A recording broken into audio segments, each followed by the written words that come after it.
৩০ কার্যদিবসের মধ্যে শরীফ ওসমান হাদী হত্যাকাণ্ডের বিচারের দাবি ইনকিলাব মঞ্চের। কাল শাহবাগে শহীদি শপথের ডাক দিয়েছে সংগঠনটি। বিচার না হওয়া পর্যন্ত রাজপথ না ছাড়ার হুঁশিয়ারিও তাদের। এদিকে গোয়েন্দা সংস্থাগুলোর সংস্কার দাবিতে অন্তর্বর্তীকালীন সরকারকে কঠোর আলটিমেটাম দিয়েছে মঞ্চ ২৪। তদন্তের স্বার্থে কমিশন গঠন সহ ৬ দফা দাবিও জানায় সংগঠনটি। সহযোদ্ধা আর সতীর্থদের স্লোগানে শহীদ শরীফ ওসমান হাদী হত্যার বিচারের দাবি।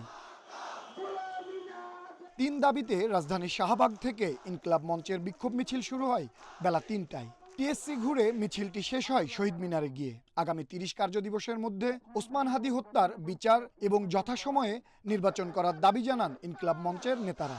ওসমান হাদী ভাইয়ের খুনিদেরকে ৩০ কার্যদিবসের মধ্যে এর বিচার সম্পন্ন না করা হয় এবং খুনিদের গ্রেফতার করে জনতার মুখোমুখি না করা হয়, বাংলাদেশের যে কোনো পরিস্থিতির জন্য এই সরকারকেই দায়ী নিতে হবে। এর আগে বেলা ১২টায় একই দাবিতে শাহবাগে সংবাদ সম্মেলন করে সংগঠনটি। আগামী ২৪ ঘন্টার মধ্যে বিচারিক ট্রাইব্যুনাল গঠনের দাবি জানান তারা।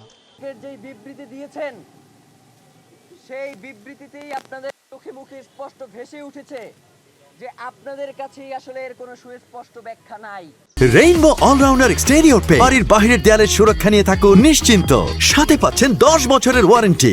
ওসমান হাদীকে শহীদ ঘোষণা করে গেজেট প্রকাশ সহ ৬ দাবিতে সোমবার সকালে ঢাকা বিশ্ববিদ্যালয়ের মধুর ক্যান্টিনে সংবাদ সম্মেলন করে মঞ্চ ২৪। একটি কমিশন গঠন করতে হবে।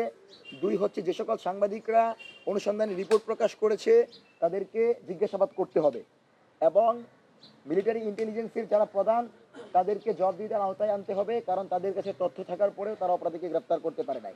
এবং শরীফ ওসমান হাদীকে শহীদ ঘোষণা করে গেজেট প্রকাশ করতে হবে। মঙ্গলবার বেলা ৩টায় রাজধানীর শাহবাগে শহীদ ওসমান হাদী সহ বিগত সময়ে গুম খুনে নিহতদের স্মরণে শহীদি শপথ পাঠের ডাক দিয়েছে ইনকিলাব মঞ্চ। আনোয়ার সাদাত নূর, ইন্ডিপেন্ডেন্ট নিউজ, ঢাকা।